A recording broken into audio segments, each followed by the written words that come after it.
திருவண்ணாமலை அருகே நடைபெறும் வேளாண் கண்காட்சி மற்றும் கருத்தரங்கை முதலமைச்சர் மு.க.ஸ்டாலின் துவக்கி வைத்தார்.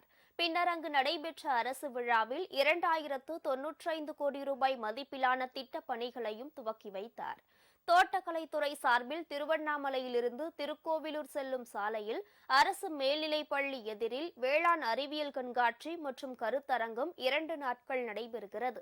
இந்த கண்காட்சியை முதலமைச்சர் மு.க.ஸ்டாலின் இன்று காலை திறந்து வைத்தார். அப்போது பொதுப்பணித்துறை அமைச்சர் வேலு, வேளாண் துறை அமைச்சர் பன்னீர்செல்வம், பள்ளிக்கல்வித்துறை அமைச்சர் அன்பில் மகேஷ் பொய்யாமொழி, துணை சபாநாயகர் பிச்சாண்டி உள்ளிட்டோர் உடனிருந்தனர். பின்னர் நிகழ்ச்சியில் உரையாற்றிய முதல்வர் ஸ்டாலின், விவசாயிகள் பயனடைந்தால்தான் நாட்டின் உண்மையான வளர்ச்சி இருக்கும் என்று தெரிவித்தார்.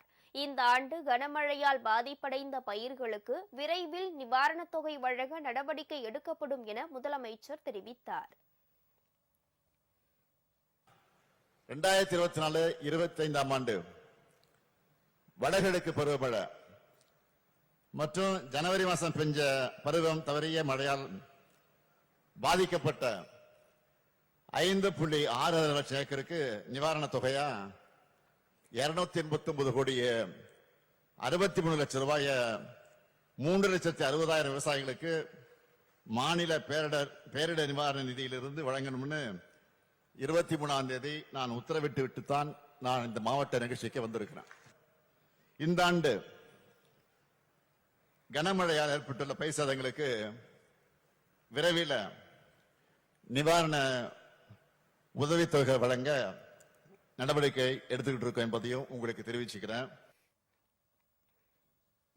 திமுக அரசு விவசாயிகளுக்கு ஆதரவாக செயல்பட்டு வருகிறது. ஆனால் சிலர் விவசாயி வேடம் போட்டுக்கொண்டு விவசாயிகளின் போராட்டத்தை கொச்சைப்படுத்துவதாகவும் விவசாயிகளுக்கு எதிரான சட்டங்களை ஆதரித்ததாகவும் எடப்பாடி பழனிசாமியை மறைமுகமாக முதல்வர் சாடினார்.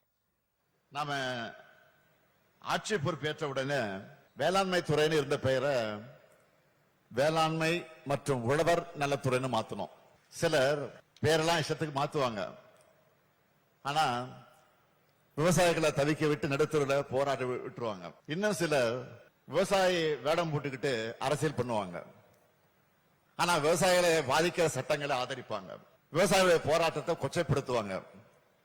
ஆனா நம்ம திராவிட மாடல் அரசுல விவசாயியுடைய நலனும் வளர்ச்சியும் தான் முக்கியம். அதனால்தான் பயிர் உற்பத்தி திறன் ஆகியவற்றை உயர்த்தி விவசாயியுடைய வருமானத்தை அதிகரிக்க வேண்டும் என்று நினைச்சோம்.